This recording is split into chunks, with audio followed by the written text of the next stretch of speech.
YTN 라디오 김우성의 생생경제. 안녕하십니까. YTN 라디오 김우성 PD입니다. 주말 전국이 꽁꽁 얼었고 제주공항도 한파로 얼어붙었습니다.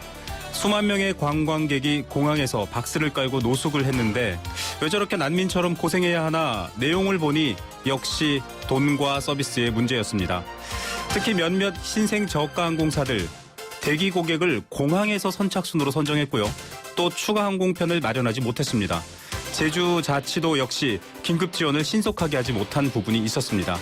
당장 방금 운항이 재개됐고 수만 명 제주를 떠날 수 있게 됐지만 이렇게 고생한 민심은 떠난 제주에서 쉽게 돌아오지 않을 것 같다라는 생각도 해봅니다. 문제 항공사와 관계당국 당장 이 순간만 지나면 큰 손해를 입지는 않겠지만 이번에 제주공항을 이용한 국내 여행객과 요우커들 흔쾌히 다시 찾아줄까요? 서비스업뿐만 아니라 공공부문까지 모두가 어려울 땐 크게 손해보는 게 오히려 크게 이득 본다라는 것 생각해 보시면 좋겠습니다. 2016년 1월 25일 월요일입니다. 김우성의 생생경제 지금 시작합니다.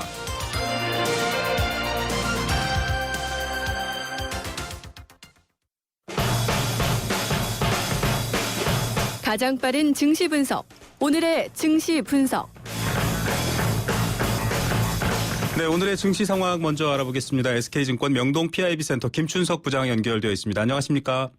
네, 안녕하십니까? 예, 모처럼 좀 지수가 회복되는 것 같다 이런 모양도 보이긴 하는데 자세한 내용 좀 알려주시죠.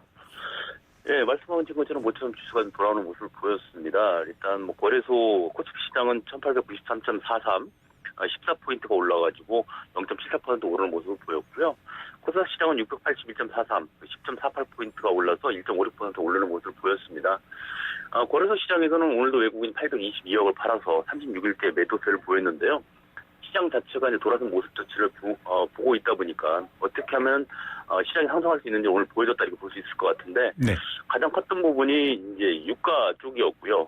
아시는 것처럼 미국 동부 지역 한파, 그다음에 낙폭 과대인식으로 이제 유가가 상승을 하면서 그 부분이 좀 됐고 지난 주말에 이제 드라기 ECB 총재 자체가 3월 통화정책 재검토 의사를 밝혔지 않습니까? 네. 그러다 보니까 일본에서도 양적 완화 얘기가 또 나온 부분이 있었고 이런 부분들이 이제 조금 시장의 어떤 심리 자체를 돌려놨다고 볼 수 있을 것 같습니다. 예, 시장에 긍정적 시그널을 좀 보내주고 있다 이런 것들은 이제 확인이 되고 있는데 36일째 외국인 순매도 연속세다. 그러면 이제 곧 반등을 한번 저희가 생각해 볼 수 있을까? 왜냐하면 외국인 투자 자금 자체가 워낙 크게 빠져나가서 지금 우려가 많거든요. 네, 그렇습니다.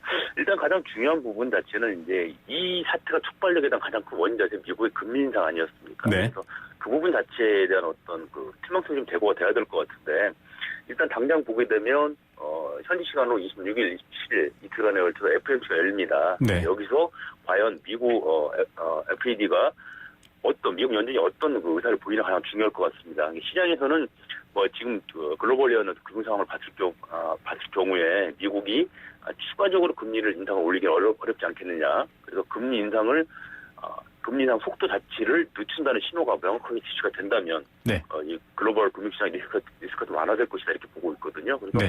일단 가장 중요한 건 내일하고 모레 있을 미국의 FOMC가 될 것 같습니다. 예. 청취자 여러분들께서 지금 이제 김춘석 부장이 설명하고 있는 요 얘기 잘 들으시면 이따가 좋은 일이 있으실 것 같습니다.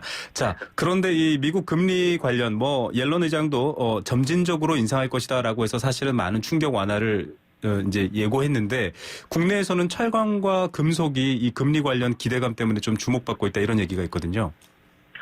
일단 사실은 미국 금리 인상이 되면서 중국 경기가 불안정해지고 달러가 강세가 되고 이런 여러 가지 것들이 나타나다 보니까 가장 크게 피해를 받았던 것이 수출 관련 업종 쪽이었습니다. 네. 특히 유가가 하락을 하다 보니까 유가 하락 자체가 산유국의 어떤 정치적인 그런 경제적인 위기를 불러왔고 그러다 보니까 말 그대로 경기가 둔화되는 모습을 보이다 보니까 경기에 가장 기초 소재가 되는 부분들이죠. 그러니까 철강 쪽이라든지 이런 쪽이 가장 많은 하락세를 보였었거든요.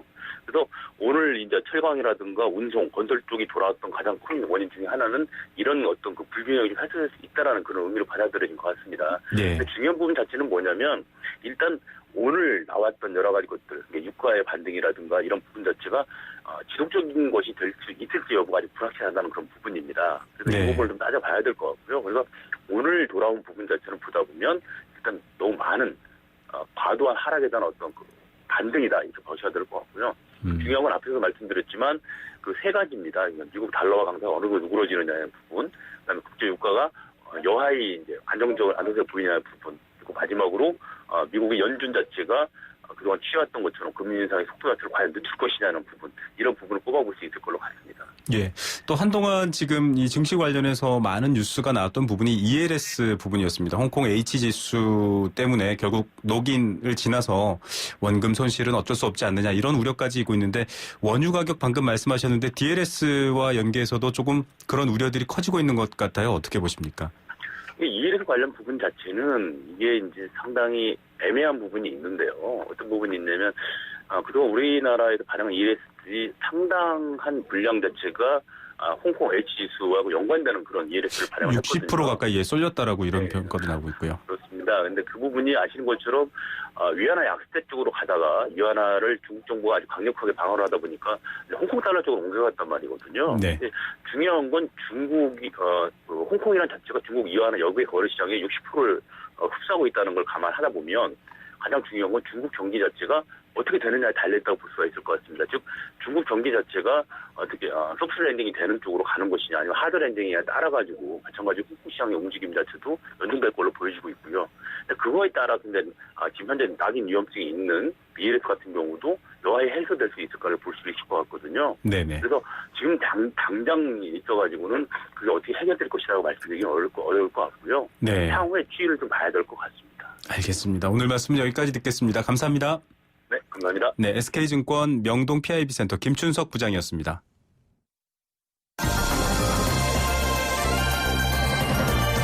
오후에 만나는 싱싱한 경제 소식, 경제뉴스 브리핑. 네, 오후에 만나는 가장 빠르고 싱싱한 경제 뉴스입니다. 뉴스원의 최명용 기자 연결합니다. 안녕하십니까? 네, 안녕하십니까? 예, 최악의 1월 금융시장 신기록 속출. 참 좋은 신기록이 나오면 좋을 텐데 안 좋은 신기록이죠? 안 좋은 신기록입니다. 이 금융시장이라든가 경제라는 거는 불확실한 것을 제일 싫어하는 법인데요. 네. 이번 1월에는 이런 불확실성이 너무 크게, 너무 많이, 너무 여러 곳에서 나온 것 같습니다. 네. 이달 중순에 12일에 홍콩 은행 간 금리가 역대 최고치인 66.81%를 기록한 게 있었는데요. 네. 위안화 대출 금리거든요. 은행 간의 하루짜리 대출을 하는 금리는 우리나라로 치면 콜 금리라고 그래서 네. 기준금리 수준으로 2%, 1% 수준으로 거래가 되는 게 정상인데 이게 66%까지 기록했다는 거는 사실 말도 안 되는 그런 그러네요. 기록입니다. 이런 기록들도 나왔었던 적이 있었고요.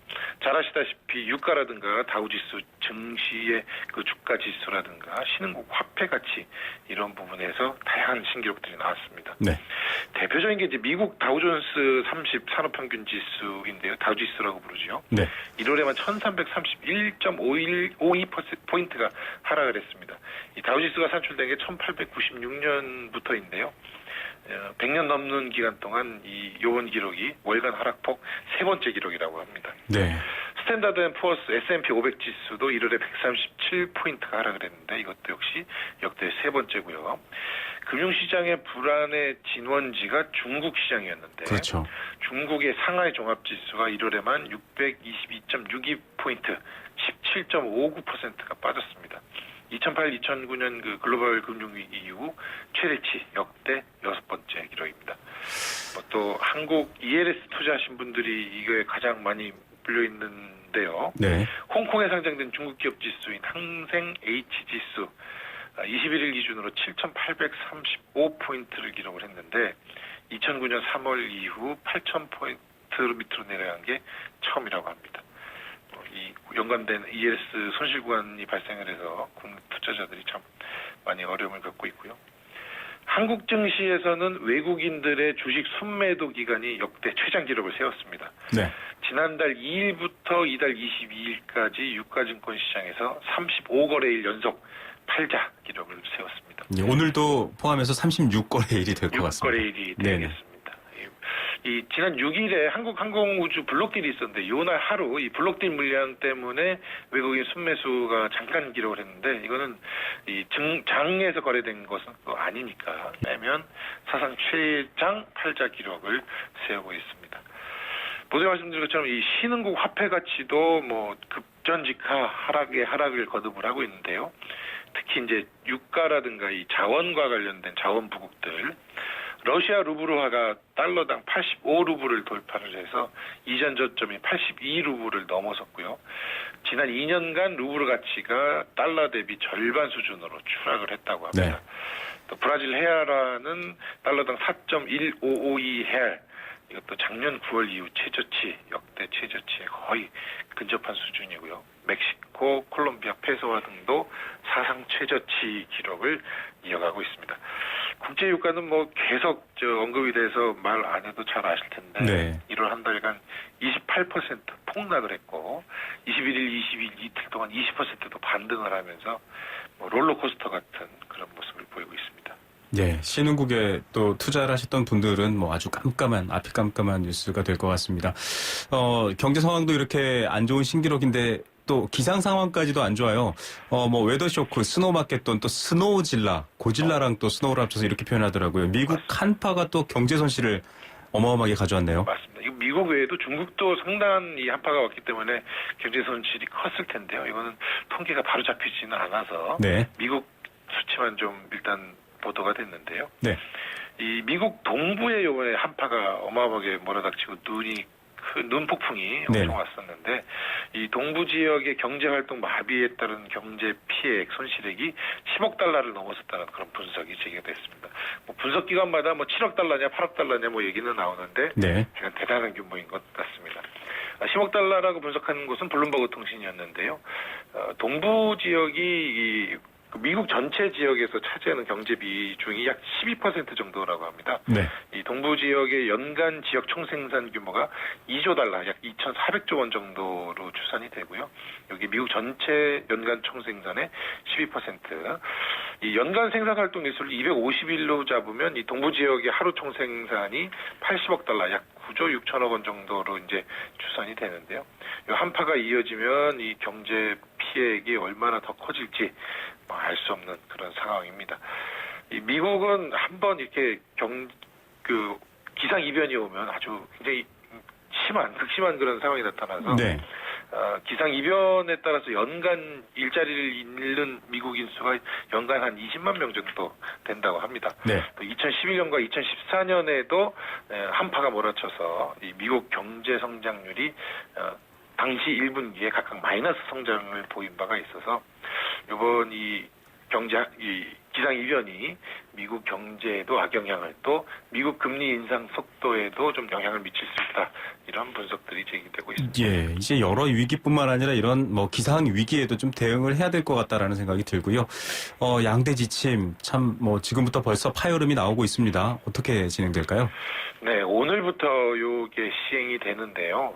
참 너무 이게 극명하게 입장차가 커서 해결되기는 좀 쉽지 않아 보입니다.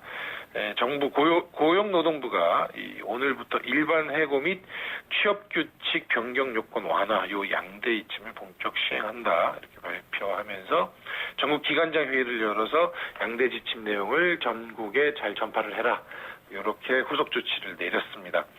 이 양대 지침은 쉽게 말하면 저성과자들에 대해서 일반 해고를 할 수 있게 한다라는 것 하나하고 취업 규칙을 조금 사전에 맺었던 것보다 조금 불리하게 변경할 수 있다. 요 내용이 들어가 있는 건데요. 네. 정부의 입장을 이제 먼저 말씀드리면 지금 정규직들은 한번 회사에 들어가면 해고하기도 너무 어렵고 매달 꼬박꼬박 월급이 오르는 건 아니냐. 좀 저성과자들을 속아내서 해고를 할 수 있게 하면 그만큼 젊은 인력을 더 뽑을 수 있지 않겠느냐. 이런 논리를 제기하고 네, 있습니다. 그렇죠.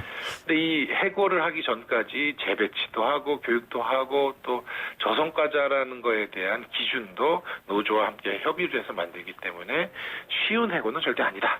이런 게 지금 정부의 입장이고요. 이 내용을 홍보도 확대하고 지도 감독을 해서 잘못되게 마치 쉬운 해고처럼 마음대로 회사가 해고하는 것은 맞겠다.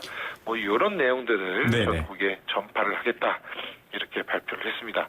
노동계는 정반대 입장입니다. 말도 안 된다. 이런 정부가 내세운 그런 기준들 회사가 마음대로 하면 노동계에서는 어떻게 대응을 할 수 있겠느냐. 이번 그 양대 지침에 대해서 반대한다며 전면 투쟁을 하겠다는 입장을 내놨습니다. 예. 민주노총은 어제 비상중앙집행위원회를 열어서 오늘부터 무기한 총파업에 돌입한다는 지침을 확정을 했고요. 네. 각 지역본부 지역별로 파업 결의대회를 하고 매일 집회를 하겠다, 이런 입장을 내놨습니다. 30일 서울광장에서 이 대규모 집회도 열겠다는 계획을 내놨고요. 또 다른 그 대형 노조 연맹인 한국노총도 이 회원조합 대표자 회의를 열고 투쟁 방침을 확정할 예정입니다. 29일 오후 1시에 이 전국 단위의 그런 결의대회도 갖고 뭐 이런 그 반대하겠다는 입장을 계속 명확히 내고 있어서 입장 차이가 좁혀지지 않을 것 같습니다. 예, 뭐 쉬운 해고냐, 쉽지 않은 해고냐. 이 쉬운이라는 개념은 사실은 한쪽에만 적용돼서는 안 될 것 같은데요. 여러 가지 좀 합리적인 안이 빨리 나와야 이 파열음도 줄어들 것 같습니다. 개인적으로는 이게 해고가 되면 지금은 완전히 이제 인생이 끝나는 듯한. 예, 안전망이 없죠. 예. 노동 유연성이라는 게 해고돼도 쉽게 취업할 수 있으면은 뭐 노동 유연성이 문제될 게 없는데 현재로서는 그 안전망이 우리나라는 좀 부족하지 않나 이런 우려들을 많이 하고 있습니다. 예, 일본산 수산물 좀 우려가 많았는데 수입이 증가세로 돌아섰다고요? 그렇습니다. 이 2011년 3월이었는데요. 당시 그 쓰나미가 후쿠시마 지역을 강타를 하면서 후쿠시마 원전 사고가 아직도 뇌리에 생생한데요. 그 이후로 일본산 수산물 수입량이 계속 줄고 있었는데 작년에 조금 증가세로 돌아섰습니다. 네. 해양수산부에 따르면 2010년에 8만 418톤에 이르던 일본산 수산물이 2011년에는 5만 6천 톤, 2012년에 3만 9천 톤, 2013년 3만 7천 톤, 2014년 3만 2,800톤으로 60% 정도 줄었습니다. 네. 작년에는 3만 8,724톤으로 2014년에 비해서 17.9% 네. 늘어나는 모습을 보여서 후쿠시마 원전 사고 이후 처음으로 반등을 했고요. 품목별로 이 가리비 조개가 6,637톤으로 가장 많고요. 일본산 명태, 정어리, 멍게, 돔, 갈치 이런 순으로 수입량이 상당히 많았습니다. 특히 일본산 갈치는 2010년에 1,677톤에서 2013년 897톤으로 줄었었는데 2014년에 1,468톤, 네. 작년에는 1,794톤이 수입이 되면서 2010년 수입량을 오히려 앞지르는 그런 수준으로 올라왔습니다. 네. 오늘 뉴스는 여기까지 듣겠습니다. 감사합니다. 고맙습니다. 네, 뉴스원의 최명용 기자였습니다.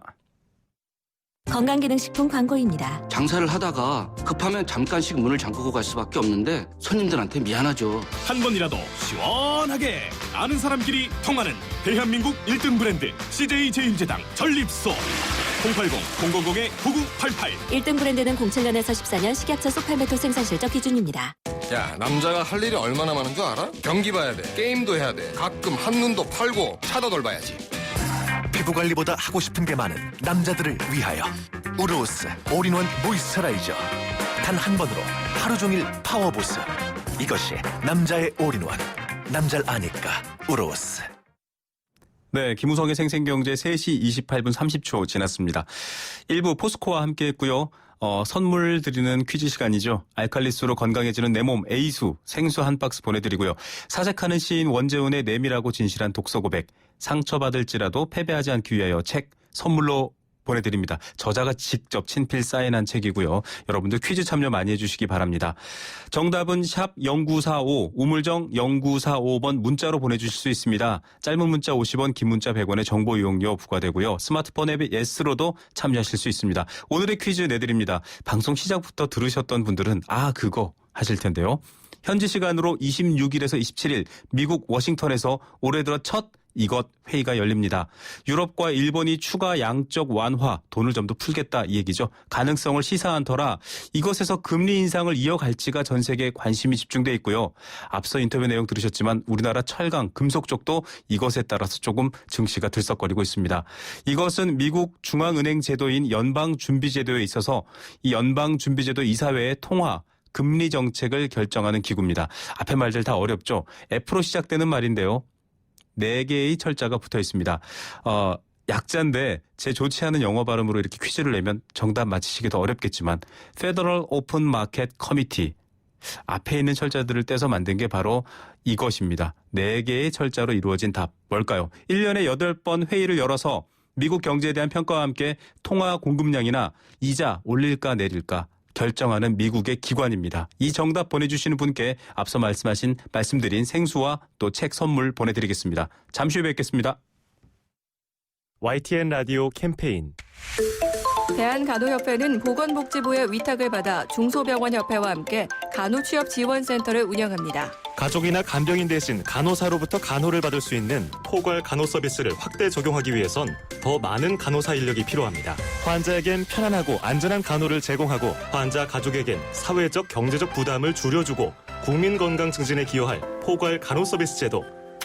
간호취업지원센터에서 간호사 재취업 관련 교육을 무료로 실시하고 있습니다. 취업을 원하시는 분들은 1522-1755, 1522-1755번으로 문의하시기 바랍니다. YTN 라디오 캠페인 물 없는 한라산, 물 없는 제주 바다를 상상할 수 있나요? 제주의 아름다운 자연과 풍경은 깨끗하고 건강한 물이 있기에 가능합니다.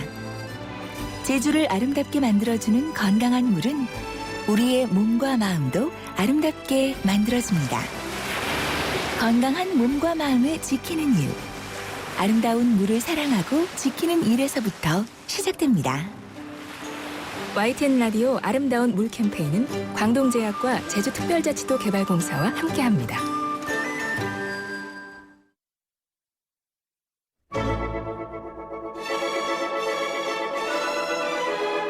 삶을 위한 생생한 라디오 경제. YTN FM 김우성의 생생경제. 네, 김우성의 생생경제 생생인터뷰 만나는 시간입니다. 가장 뜨거운 경제 이슈, 또 미처 몰랐던 경제 이슈를 짚어보는 시간인데 오늘은 우유 관련된 이야기입니다. 해마다 인상된 우유 가격 때문에 우유값 마트 가면 참 조금씩 어느새 이만큼 올랐죠. 소비자들은 우유 이제 좀 아껴야겠다 이러시는 생각할지도 모르겠지만 우유 업체들은 지금 줄도산 위기에 놓여 있다고 합니다. 바로 늘어나는 재고량 때문인데요. 우유의 재고량이 왜 이렇게 늘어났나? 물론 소비가 주는 이유도 있지만 여러 가지 제도상의 문제도 있다고 합니다. 이런 이유 때문에 올 봄에는 사상 최대 수준의 우유 대란이 예상돼 있다고 합니다. 우유 업체가 도산하고 우유 생산을 못하게 되면 결과적으로 우유가 꼭 필요한 분들뿐만 아니라 여러분들이 피해를 입게 되는데 문제 뭘까요? 해결법은 없을까요? 한번 내용 알아보겠습니다. 우유 재고량의 원인과 대책에 대해서 한국유가공협회 박상도 전무 연결해서 짚어봅니다. 박 전무님 안녕하세요. 네, 안녕하세요. 유가공협회 박상도입니다. 예, 지금 우유 대란이라는 말이 붙을 만큼 문제가 심각하다고 하는데 우유 재고량의 양과 또 증가세 어느 정도입니까? 네, 2015년 12월 현재 분유 재고는 2만 343톤으로 금액으로는 2,440억 원을 저희가 가지고 있습니다. 네. 네, 우유 수급이 안정을 이루었던 2013년 12월 분유 재고는 7,327톤과 비교하면 무려 13,000여 톤이 늘어났습니다. 177%가 늘어났다고 보시면 되겠습니다. 이게 전부 다 우리나라에서 생산된 이제 우유는 아니죠? 네, 우리나라에서 생산된 우유입니다. 우리나라 생산된 우유만요. 이렇게 네네. 재고량이 증가하는 이유가 뭘까요? 단지 소비를 안 해서 그럴까요? 네, 우유 재고량이 늘어나는 이유는 간단합니다. 즉 우유 생산량은 늘어나는 반면에 소비는 정체 내지 감소를 보이고 있기 때문에 그 차이만큼 우유가 남는 것입니다. 현재 전체 우유 생산량의 약 10%가 남고 있다고 보시면 되겠습니다. 네, 우유를 단순 비교를 하자면 10통을 생산하면 지금 한 통은 소비가 안 되고 있다 이런 얘기인데. 네, 그렇습니다. 네. 자, 유럽산 우유도 수입되고 있어요. 특히 덴마크나 이런 낙농 강국의 우유들이 수입되고 있는데 네. 그 증가세랑 우리나라 우유랑의 어떤 차이 같은 것들도 있습니까? 네, 외국의 우유 수입량은 우리나라가 세계 무역기구 가입과 낙농 선진국가의 자유무역 협정 체결 등 세계 자유경제체제에 진입하면서 해마다 유제품 수입이 증가하고 있습니다. 네네. 원유로 환산하면은 2000년에는 64만 톤, 2005년에는 90만 톤, 2010년에는 114만 톤, 2015년에는 약 170만 톤으로 지속적으로 수입이 증가되고 있는 추세입니다. 2000년과 비교하면 106만 톤이 증가되었고요. 네. 265%가 수입이 증가되었습니다. 이게 가격이 폭락하고 결국 업체가 도산하면 소비자들이 피해를 떠나야 하는데 이렇게까지 지금 안 팔리는 상황인데 수입 우유가 증가하는 것 좀 아이러니한데요. 어떻게 분석하고 있습니까? 네. 그 원인은 가격 면에서 찾아볼 수가 있겠습니다. 네네. 우리나라의 농가에 지불하는 원유 가격은 1리터당 약 1,100원 수준입니다. 네. 그러나 미국이나 EU, 호주, 뉴질랜드와 같은 낙농 선진국의 경우 1리터당 약 350원에서 500원입니다. 절반이나 그러니까, 3분의 1 가격밖에 안 되는 거군요. 네네. 외국하고는 경쟁력을 갖추지 못하고 있는 실정이죠. 약 2배 내지 3배 이상 가격 차이가 나고 있기 때문에 자연스럽게 시장 잠식이 될 수밖에 없는 그런 구조로 되어 있습니다. 결국 가격 경쟁력에서도 밀리기 때문에 이제 국내 유가공 업체나 또 우유 생산 농가들이 지금 어려워지고 있는 상황인데 네네. 뭐 경북의 한 업체는 네네. 이미 폐업을 했더라고요. 네네. 지금 상황이 어떻습니까? 어떻게 대체를 하고 있습니까? 뭐 3분의 1도 안 되는 가격으로 뭐 유가공 업체 우유를 넘겨야 된다 뭐 이런 얘기도 있던데요. 네네. 예, 현재 유업체의 경영 상황이 아주 어려운 것은 사실입니다. 현재 일반 식품업체의 경우 영업이익률이 평균 6%대인데요. 유업체의 경우 약 2% 전후로 현재 가지고 있는 분유 재고를 시장에 매각한다면 이보다 더욱 많은 손실을 가져오게 될 것입니다. 네. 그런데 우리가 분유 재고를 가지고 있는 것을 보면은 재고 관리도 비용이 적지 않게 든다는 것입니다. 재고 관리요. 네네. 즉, 분유 재고를 가지고 있는 재고 비용이라든지, 그 다음에, 영업에 필요한, 손실이라든지, 그런 재반, 보관에 따른 비용이 추가로 들기 때문에 네. 손실은 그만큼 더 커지고 있다고 보시면 됩니다. 예, 근데 상식적으로 저희가 뭐 농산물이라든지 뭐 공산품도 마찬가지지만 네. 판매를 좀 줄이는 방안, 그러니까 다시 말해서 생산량을 좀 조정해서 가격을 유지하거나 피해를 최소화하는 방향은 가능하지 않나요? 농가랑 어떻게 계약이 돼 있는 상황입니까? 예. 우리나라에서는 유업체와 농가 간의 계약에 의해서 농가에서 생산된 우유는 유업체에서 구입을 해야 하는 실정입니다. 네네. 또한 일정한 낙농 기반 유지를 위하여는 부득이 소비보다 많은 원유를 구입하는 것이 현실입니다. 또한 원유 생산량을 줄이는 것도 유업체가 단독으로 할 수 있는 사항은 아니고요. 네네. 농가와 협의를 통해 진행해야 하는 사항이기 때문에 소비에 맞게 생산량을 감축하기가 쉽지가 않은 그런 사항입니다. 예. 그러면 지금 뭐 생산량을 마음대로 줄이는 것도 어렵다. 뭐 네네. 이게 유업체라든지 뭐 이런 식으로 좀 쉽게 가능한 부분은 아니다. 그러면 네네. 단적으로 말해서 우유값 지금 마트에 가서 1리터짜리 보면은 뭐 1,몇백 원, 2,000원까지 가고 뭐 비싼 고가 제품도 있는데 싼 값으로 확 떨어뜨리면 소비자들이 싸니까 좀 많이 사지 않을까요? 네. 현재 마트에 나가 보시면은요, 네. 잘 아시겠지만은 우리 유업체에서는 소비 확대를 위해서 항시 20 내지 30%의 세일을 하고 있는 것이 현실입니다. 네네. 현실적으로 시유를 판매해서 이윤이 남지 않는 상태입니다. 그리고 판매 가격을 현행보다 더욱 낮게 하기 위해서는 네네. 우리나라의 원유 가격이 선행적으로 먼저 인하되어야 유업체도 현재도 시유는 매출만 있지 이익은 없는 구조인데 네네. 원유 가격 인하 없이 시유 가격 현재보다 더욱 인하하면은 유가공 업계는 현실적으로 살아남기가 상당히 어렵습니다. 이 원유 가격을 떨어뜨릴 수 있는 방법은 없습니까? 원유 가격을 떨어뜨리기 위해서는요. 네. 저희가 대성적 차원에서 시장 원리가 작동할 수 있는 그런 원리에 의해서 생산하시는 그 낙농가 측에서 원유 가격을 시장 원리에 따라서 좀 인하를 시켜주는 그런 합의가 있어야 되는 것입니다. 예. 그런데 지금 우리나라는 원유 가격 연동제라는 게 시행되고 있지 않습니까? 네네. 예. 이런 부분 때문에도 어렵다라는 말이 있는데 어떻게 보십니까? 네네. 사실 그 원유 가격 연동제가 시행된 이유가 생산자와 저희 유업체 간에 3년 내지 4년마다 원유 가격 협상을 할 때 자전 마찰로 많은 어려움이 있었습니다. 네. 이를 몇 년간 계속 하다 보니까 서로 간에 너무 힘든 상황에 접하게 된 것이죠. 합의점을 잘 못 찾으시는 거죠. 네네. 예. 그래서 계산식에 의해서 원유 가격 결정하고 그 가격을 가지고 협상을 하는데요. 시장 원리를 따지지 않고 양보를 하지 않으니까 시장 상황이 반영되지 않고 생산비가 올라가면은 원유 가격이 당연히 올라가는 구조로 바뀐 것이죠. 예. 지금은 주변 환경이 크게 다릅니다. 모든 유제품이 수입이 자유화된 상황에서 시대 흐름에 맞지 않게 예전의 생각으로 양보 없이 유대를 계산하면은 유가공 산업이나 낙농 산업은 큰 위로가 자초할 것이라고 생각을 하고 있습니다. 예, 또 원유를 생산하고 있는 농가라든지 유구협회에서는 네네. 조금 다른 의견이 있으실 수 있습니다. 이 부분은 네네. 저희가 미리 좀 듣지 않았기 때문에 앞서 말씀하신 부분에 대해서는 좀 저희가 감안을 하고 들어야 될 것 같고요. 네네. 자, 뭐 중국도 그렇고 사실 우리나라도 덴마크라든지 뉴질랜드, 뭐 호주의 우유를 선호하는 이유가 뭐 더 청정하다 이런 이유 때문인데 중국 역시 마찬가지거든요. 근데 중국은 상대적으로 한국 제품에 대한 좀 호감도가 있으니까 중국 시장 네네. 개척하면 좀 나아지지 않나 이런 전망도 있던데요. 네네. 지금 저희가 국내 소비가 감소나 또는 그 한계 사항에 도달해 있기 때문에요. 국내 생산되는 우유를 그 수출이나 소비 확대를 위해서 해외로 눈을 돌리가 있습니다. 네네. 한 가지 예로 시유와 그다음에 외화 획득이 높은 조제 분유는 네네. 중국 수출에 많은 공을 들이고 있습니다. 네네. 현재 원유로 환산하면요.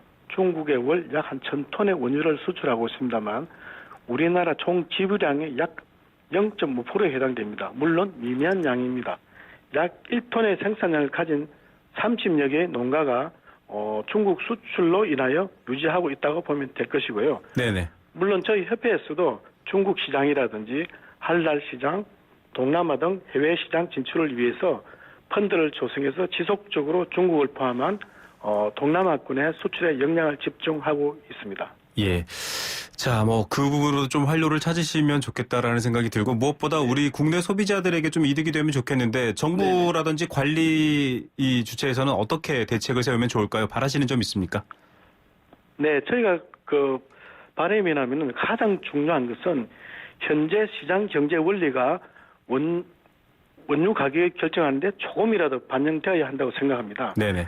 현재의 구조는 원유 가격 연동제를 하여 시장 상황이 반영되지 않고 단지 그 생산비의 증감에 따라서 원유 가격도 증감되는 그런 구조인데요. 이제는 정말 낙농의 특수성을 감안하더라도 수요와 공급이라는 아주 기본적인 시장 구조가 반영된 원유 가격 결정 체계가 네. 이루어져야 한다고 생각합니다. 알겠습니다. 네, 오늘은 여기까지만 듣겠습니다. 감사합니다. 네, 감사합니다. 네, 한국유가공협회 박상도 전무였습니다. 안전하고 행복한 경제 생활을 위한 시간. 경제 수사대. 네, 안전하고 행복한 경제생활 하시기 위해서 저희가 늘 월요일마다 모시는 분들입니다. 금융감독원의 김용실 팀장 연결돼 있습니다. 안녕하십니까? 네, 안녕하세요. 예, 오늘도 또 안전한 경제생활을 위해서 늘 고생해 주시고 계시는데요. 금감원이 인터넷상에서 이루어지고 있는 불법 금융행위 광고들, 지난번에도 저희가 한번 얘기를 했었지만 집중 모니터링을 했는데 불법 행위들 많이 적발하셨다고요? 어떤 내용입니까? 네, 저희들이 그 인터넷상에서 이제 매년 뭐 불법 금융 광고를 이제 하는 그런 내용에 대해서 적발을 해서 네. 뭐 어떤 수사기관 통보도 하고 또 그 사이트에 삭제 요청도 하는데 작년도에는 2,264건 정도를 저희들이 적발해서 넘겼습니다. 네네.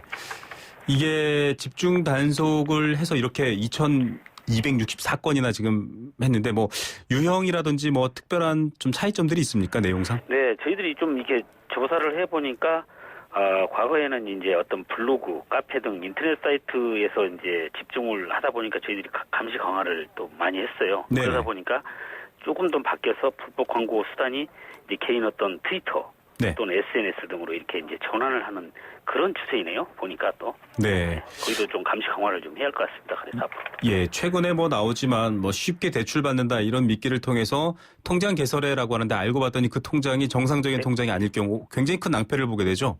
네, 그렇습니다. 예, 예. 아무튼 뭐 그런 통장이 그 대포 통장으로 이용을 하는 경우가 상당히 많기 때문에 네. 그 대포 통장으로 이용됐을 경우에는 금융거래 제한이라든가 이런 게 상당히 좀 제약이 따릅니다. 네, 다시 한번 말씀드리지만 통장 임대라는 말은 없습니다. 우리나라의 금융법상은 정말 존재할 수 없는 말이니까 그런 말은 현혹되지 마시고요. 자, 최근 단속하셨는데 인터넷상 불법 행위 특징들이 조금 있다고요? 네, 그러니까 SNS로 전환되고 있는 것들, 네, 그리고 예, 방금 말씀드린 대로 어떤 이런 그 블로그나 카페, 뭐 인터넷 사이트 적발이 감시되다 보니까 네네. 개인 대 개인 SNS나 또는 그 어떤 트위터 네. 이런 쪽으로 이제 그 광고하는 게 조금 막 약간 바뀌는 그런 추세입니다. 예, 한 사람이 여러 명한테 봐라 이런 내용이 아니라 이제 뭐 트위터를 보내고 SNS에다가 뭐 글을 올리고 이런 방식으로 네. 이제 1대1로 바뀐다라는 거죠. 그렇습니다. 예. 점점 더 좀 치밀해지는 것 같은데, 자, 뭐 이렇게 좀 인터넷 불법 금융행위 광고 몇 가지 좀 사례 한번 좀 말씀해 주시죠. 대표적인 사례가 이제 그 금융회사를 이제 사칭하는 어떤 대부업이라든가 무슨 은행 사칭하는 그런 대출 광고, 네네. 대출 광고 행위가 가장 많고요.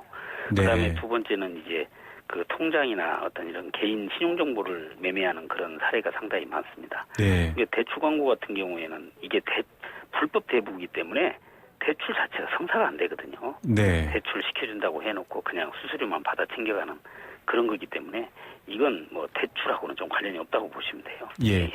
대부분의 대출 업무는 또 개인이 직접 하셔야 되는데 이런 경우도 좀 이상한 부분이고요. 그렇습니다. 보니까 개인 법인 통장, 현금 카드, 보안 카드, OTP까지 매매한다. 뭐 이런 광고들까지 등장하더라고요. 예, 그 아무튼 그 지금 통장 신규 계좌 개설 조건이 강화되다 보니까 사기범들이나 이런 어떤 이런 대포 통장 구하기가 어려워요. 그러다 네. 보니까 광고에 이제 돈을 많이 올려서 뭐 한 개당 200을 주겠다, 300을 주겠다, 가보기만 하라.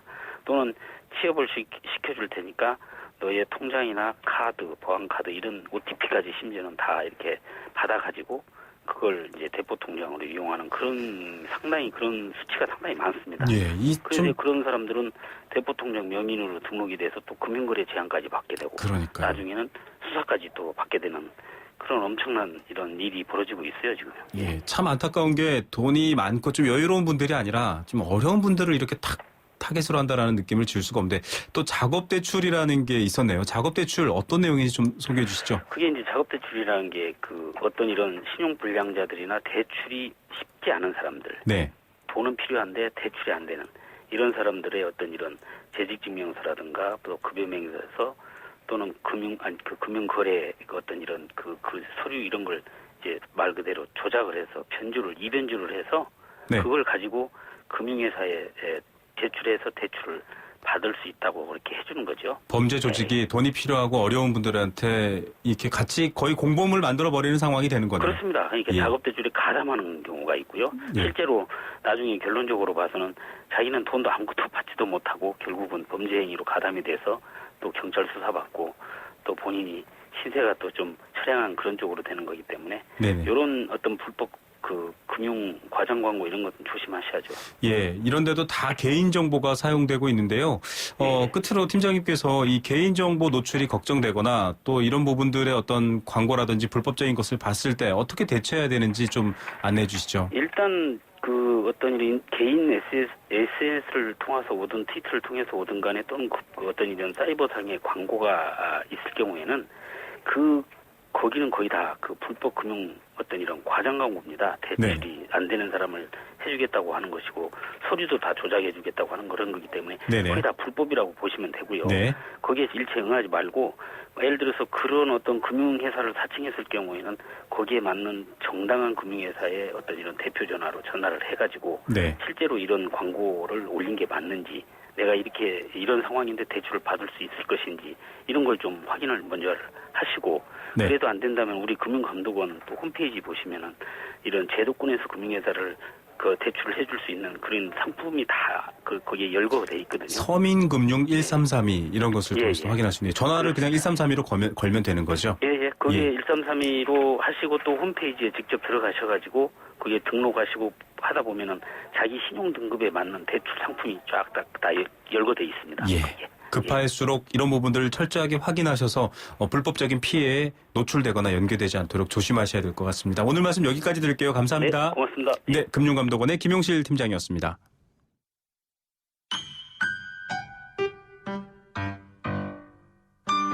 행복한 살림살이 생생 장바구니.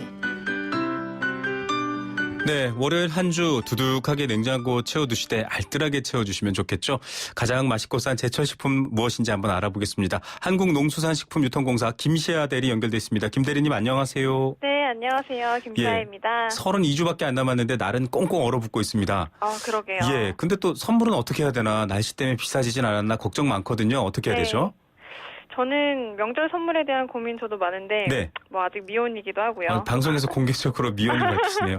네. 그래도 될까요? 네, 아유 뭐 많은 분들 연락 네. 기다리겠습니다. 네. 그리고 또 뭔가 큰 거라자니 또 서로 부담될 것 같기도 그렇죠, 해서 저는 그냥 친척들한테 김 한 박스씩 매년 보내고 있거든요. 아, 김 한 박스. 예, 뭐 밥 반찬으로 먹기도 좋고 여러 가지 네. 활용도가 높으니까요. 그렇죠. 네. 저 지난주 목요일에 한번 차례상 알아보셨는데 그때는 네. 조금 비싸지 않나 걱정이 됐거든요. 오늘 요즘 상황은 어떻습니까? 그렇죠. 좀 비싸지 않나 고민하셨을 것 같은데 조금 상승을 했네요. 그래서 네. 설 명절 2주 정도 앞두고 1월 20일에 조사한 설 차례상 구입 비용은요. 네. 전통시장 기준 23만 5천 원 선인 것으로 조사가 됐습니다. 네. 대형 유통업체는 33만 8천 원 선인데요. 네네. 지난주에 비해서는 각각 1.2%, 2.7% 정도 상승한 수치입니다. 예, 값은 뭐 당연히 명절이 임박할수록 조금 올라갈 텐데 네. 이 대형 유통업체와 전통시장의 차이가 약 10만 원 차이가 딱 나네요. 그렇죠. 예, 좀 전통시장 많이 이용해 주시면 좋을 것 같은데 네네. 이번 주도 좀 지속적인 상승세인 것 같은데 품목별로는 어떻게 정리가 되고 있습니까? 네, 대부분의 품목이 지난주와 비슷한 수준인데요. 이제 설 명절이 가까이 다가오면서 쇠고기가 약간 오름세입니다. 네. 이제 전통시장 기준 양지는 3% 정도, 우두는 2.8% 정도 가격이 상승하는 모습을 보였습니다. 네. 그리고 최근 한파와 강설 등으로 출하 작업이 좀 지연된 배추와 시금치가요. 공급 물량이 줄어서 각각 3.8%, 2.5% 정도 오른 것으로 조사가 되었습니다. 네. 이렇게 쇠고기 가격 상승과 출하량이 감소한 노지 배추 그리고 시금치 가격 상승으로 인해서 전체 구입 비용은 소폭 증가했지만요. 차후에 도축 물량도 확대가 되고 또 날씨가 호전이 되면 출하량이 증가할 것으로 예상이 되기 때문에 전체 차례상 가격은 점차 안정세를 띨 것으로 예상이 됩니다. 예, 뭐 안정세를 띈다라는 마지막 말에 많은 분들이 조금 안심하실 것 같은데 네. 이 관련된 내용들이 또 한 번 더 알려질 예정이죠? 그렇습니다. 이제 다음 주 목요일 28일 이번 주네요. 네. 네, 성수품 관련 3차 보도자료 배포할 예정이고요. 네네. 이때는 선물 세트 가격과 또 부류별 구매 적기까지 같이 제공해드릴 예정이니까 많이 참고해 주시면 좋겠습니다. 예. 자, 그리고 문제되는 게 이 명절 때 구매자들이 많으니까 원산지 속이고 이런 나쁜 짓 하는 분들 계시거든요. 뭐 국산 네. 아닌데 뭐 국산이라 그러고 이런 부분들. 네, 이런 네, 것들 그렇죠. 단속이 좀 강화될 예정이죠? 네, 그렇습니다. 이제 설 명절 다가오면서 제수용이나 선물용, 수산물 구매하시는 분들 많으실 텐데요. 네네. 수산물의 원산지 표시에 대한 특별 단속이 실시가 됩니다. 네. 1월 18일부터 2월 5일까지 약 20일간 대형마트 등 제수용 수산물 판매 업소를 대상으로 실시가 되고요. 국립수산물품질관리원, 또 특별사법경찰관, 조사공무원, 명예감시원 등 약 900여 명 정도가 투입이 되어서 단속을 하게 됩니다. 중점적으로 단속하는 품목은요. 제수용의 경우는 조기, 명태, 병어, 문어 등이고요. 선물용의 경우는 멸치, 굴비, 전복 세트 등이 대상이 되겠습니다. 또 소비자분들께서도 장을 보시거나 하면서 원산지를 표시하지 않거나 거짓 표시가 의심되는 수산물에 대해서는요. 전화번호 1899-2112번으로 신고하시면 되고요. 적정한 포상금도 지급될 예정입니다. 예, 가짜 수산물, 가짜가 아니죠. 예, 원산지를 속인 네. 수산물 같은 것들을 발견하신 분들은 1899-2112 번호로 신고하시면 포상금까지 지급된다고 합니다. 저희가 준비한 방송 시간이 조금 더 있는데 네네. 앞서 말씀하신 것처럼 이제 설 선물 저도 고민이거든요, 지금. 네. 당장 부모님 댁도 그렇고 뭘 사드려야 되나. 근데 이제 미혼인 김시아 대리님께서는 김을 선물하신다라고 하셨는데 네. 김 말고도 조금 추천해 드릴 만한 설 네네. 선물 어떤 게 있을까요? 가격도 저렴하면서 좀 효과가 높은 것. 아무래도 그 과일 세트를 좀 많이 하실 것 같고요. 과일 세트요? 네. 또 이제 고기 세트가 좀 좋은 선물 같긴 한데 그게 좀 부담스러우신 분들은 뭐 사과나 배 같은 과일 세트 하시면 될 것 같고 또 네. 그 건멸치, 뭐 건오징어 이런 수산물 세트도 굉장히 좋은 선물 세트가 될 것 같습니다. 예. 요즘은 경기가 조금 어렵고 약간 네. 이제 경제가 위축돼서 사람들이 어떤 보여주기용보다는 실속 있는 선물들을 좋아하시더라고요. 앞서 네. 말씀드린 김, 또 뭐 멸치 세트 마찬가지고요. 생활 속에 쓰이는 것들이어서 그런 것 같은데 네네. 그런 부분 관련해서 좀 궁금한 게 뭐 이렇게 한 일주일치 정도의 채소 이런 것들을 또 이렇게 네. 좀 뭐 이렇게 직거래라고 하나요? 요즘 협동조합 같은 데서 사서 선물로 보내시는 분들도 계세요. 그렇죠. 그런 채소 가격 같은 것들은 앞두고 큰 변화가 없겠죠? 아마 이 품목별 구매 적기에 대한 자료를 이번 주에 좀 네네. 내보낼 예정인데요. 아마 이번에 한파가 너무 많이 와서 네네. 채소료 가격이 좀 배추랑 무 같은 경우 많이 상승하긴 했는데 그런 상승세를 좀 피해서 구매를 하시면 좋을 텐데 아마 네. 이제 설이 조금 얼마 남지 오를 수 않아서 네, 좀 힘들지 않을까 네. 생각이 됩니다. 예, 아무래도 요즘은 혼자 사시는 분들도 많고 해서 네. 이렇게 정말로 반찬해 먹을 만한 채소류 이런 것들 선물로 보내는 것도 조금 유행이더라고요. 네. 예, 요리 방법까지 넣어서 이렇게 보내드리고 있습니다. 저희는 또 월요일 날 다음 주에 물가 정보로 다시 한번 연락드리겠습니다. 감사합니다. 네, 감사합니다. 네, 지금까지 농수산식품유통공사 김시아 대리였습니다. 건강기능식품 광고입니다. 장사를 하다가 급하면 잠깐씩 문을 잠그고 갈 수밖에 없는데 손님들한테 미안하죠. 한 번이라도 시원하게 아는 사람끼리 통하는 대한민국 1등 브랜드 CJ 제일제당 전립소 080-000-9988 1등 브랜드는 07년에서 14년 식약처 소팔메토 생산 실적 기준입니다. 잇몸이요. 괜찮다가 피곤하면 또 들뜨고. 그래서 전 인사돌 플러스 시작했어요. 염증에 좋은 생약 성분을 더해서 차이가 느껴지는 거죠. 너무 편해졌어요. 홍은희 씨도 잇몸이 좋아졌습니다. 붓고 시리고 피날 때 인사돌 플러스. 인사돌 플러스. 어쩜 이렇게 좋아지죠? 잇몸이 아주 편안하죠. 네, 생생경제 2부 포스코와 함께했습니다. 오늘의 퀴즈 많은 분들이 정답 보내주실 줄 알았는데 그렇게 많은 분들은 보내주시지 않으셨네요. 저희가 퀴즈를 고를 때 생생경제 작가님하고 제가 회의를 하는데 작가님이 어렵지 않을까라고 했는데 제가 쉽게 낼게요라고 했는데 역시 어려웠습니다. 오늘의 정답은 FOMC, 연방공개시장위원회라는 곳에서 미국의 금리, 이자를 얼마나 할 것인지 이런 것들을 결정합니다. 그래도 정답 보내주신 대단한 분들도 많으신데요. 정답자 발표드립니다. 1518 뒷번호 쓰시는 분 FOMC 요즘 응팔 시리즈 응답하라 1988 시리즈 보면서 당시 떠올려보면 요즘 세계경제 기침에 한국도 몸살 앓는 세계와 진전 상황인 것 같습니다. 참 격세지감이네요. 책 선물 받고 싶습니다 라고 하셨네요. 정말 많은 고전을 20몇 개의 고전을 모아놓은 아주 알찬 책인데 선물 보내드리겠습니다. 5178 뒷번호 쓰시는 분 FOMC 정답 보내드리면서 오늘 방송 잘 들었습니다. 저도 ELS 있는데 슬퍼요. 네, ELS 우리나라는 만기까지 기다려봐야 한다고 하니까요. 조금 더 희망을 가져보시기 바랍니다. 그 외에도 정답 보내주신 분들 정말 감사드립니다. 생생경제 내일 뵙겠습니다.